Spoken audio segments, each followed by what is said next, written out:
Bienvenue à cette exploration des sources. Aujourd'hui, on s'attaque à un sujet crucial pour beaucoup. Comment optimiser les 30 minutes de préparation à l'oral de français? Ah oui, le fameux compte à rebours. Exactement. On va regarder de près une méthode assez détaillée proposée par la chaîne SOS Bac Français et Philo. L'idée, c'est vraiment de viser la meilleure note possible grâce à une gestion du temps hyper structurée. Intéressant. Une bonne organisation, c'est souvent la clé, surtout sous pression. Tout à fait. Et d'ailleurs, petit rappel matériel avant de commencer, la source le dit bien. Une montre, le téléphone c'est non, des surligneurs de couleurs différentes et un stylo. Basique, mais essentiel. Indispensable même. Alors, comment cette méthode découpe ces 30 minutes si précieuses? Alors, ça commence très fort. L'introduction. On a 1 minute 30, pas une seconde de plus, qu'on a déjà préparé en amont. L'auteur, le mouvement littéraire, l'œuvre, ses thèmes principaux, la problématique bien sûr, et les grands mouvements du texte. D'accord, donc on ne découvre rien à ce moment-là, c'est juste une retranscription rapide en fait. C'est ça. C'est pour se remettre dedans, poser le cadre. Pas de rédaction, juste des mots-clés. Efficace. Et ensuite, j'imagine qu'on passe au texte lui-même. Exactement. Et là, c'est le cœur du réacteur, comme dit la source, l'analyse linéaire. Et là, attention, on a 21 minutes. Ah oui, là c'est le gros morceau, logique, c'est ce qui compte le plus de points. 8 sur 20 si je me souviens bien. Tout à fait. Et la méthode est très précise, lecture avec surligneur, utiliser différentes couleurs pour repérer les procédés, les champs lexicaux, ce genre de choses. Mhm. Ensuite, numéroter les éléments importants directement sur le texte. Attention, sans surcharger, hein, juste des petits numéros. Oui, pour pouvoir s'y retrouver. Voilà. Et reporter ces numéros sur une feuille de brouillon, avec en face l'idée clé à développer pour chaque numéro. C'est une manière de structurer sa pensée en temps réel en quelque sorte. Ça évite de se perdre dans ses idées. C'est l'objectif. Et un conseil pratique donné, écrire uniquement sur le recto des feuilles. Ah oui, ça c'est un détail tout bête, mais tellement utile pour ne pas s'en mêler les pinceaux pendant l'oral. Exactement. Pensez aussi aux transitions entre les parties, les noter rapidement. D'accord.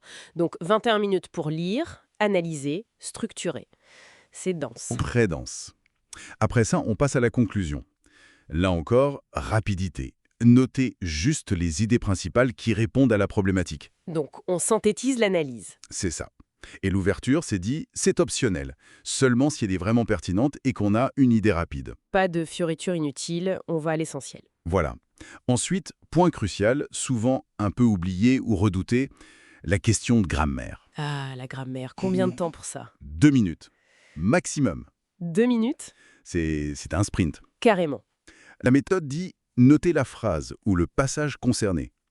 Puis, sur une nouvelle feuille, important, nouvelle feuille, faire l'analyse. Et là, l'approche est intéressante. C'est-à-dire? Il faut partir du général, définir le concept grammatical en jeu, la règle, et ensuite seulement aller au particulier, à l'analyse précise de la phrase donnée. Ah oui, c'est malin. Ça montre qu'on ne fait pas juste une identification mécanique, mais qu'on comprend la règle derrière. Exactement.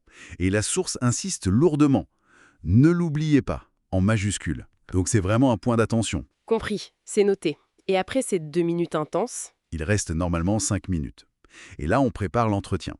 Celui sur l'œuvre qu'on a choisie et préparée pendant l'année. d'accord. Donc là aussi, on note des points clés. Oui, comme pour l'intro, on note les arguments principaux qu'on veut mettre en avant, le lien avec le parcours associé, les exemples précis peut-être. Et la source donne une petite astuce tactique, non? Oui, juste. Ne pas tout écrire, ne pas tout dévoiler sur son brouillon. Garder des éléments en réserve. Pour pouvoir rebondir pendant l'échange avec l'examinateur et montrer qu'on a de la profondeur. C'est habile. Tout à fait. Ça permet d'anticiper un peu les questions et de maîtriser un peu mieux cette partie de l'épreuve. C'est une approche stratégique de l'interaction. Exactement. Et si tout s'est bien goupillé, il devrait rester environ 30 secondes. 30 secondes. Et qu'est-ce qu'on fait en 30 secondes? Un exercice de respiration profonde, pour gérer le stress juste avant d'y aller. Ah bah oui, pourquoi pas. Un petit moment pour soi avant le grand saut, c'est pas bête. Voilà, donc la méthode décortiquée. Ce qu'il faut retenir, c'est vraiment 1. Une structure temporelle très très serrée. Une grosse partie du temps sur l'analyse linéaire, ce qui est logique, vu les points, et des astuces pratiques pour l'organisation et un peu pour le stress. Oui, c'est une approche très méthodique, presque militaire. Ça souligne vraiment l'importance de la préparation en amont, on ne peut pas improviser ça. Clairement pas. comme le dit la source, ces 30 minutes passent extrêmement vite. Absolument. Et ça soulève une question intéressante, je trouve. Est-ce qu'une gestion du temps aussi cadrée, si elle sécurise en couvrant tous les aspects, ne risque pas parfois de brider un peu la réflexion, une idée plus spontanée, une analyse plus personnelle qui pourrait émerger sous la pression? C'est une bonne question. L'équilibre entre suivre la méthode à la lettre et s'autoriser une certaine flexibilité, voilà. C'est sans doute là que se joue aussi la réussite. Trouver le bon dosage entre la structure rassurante et l'adaptabilité nécessaire face à un texte qu'on découvre. C'est une piste de réflexion pour ceux qui préparent l'épreuve.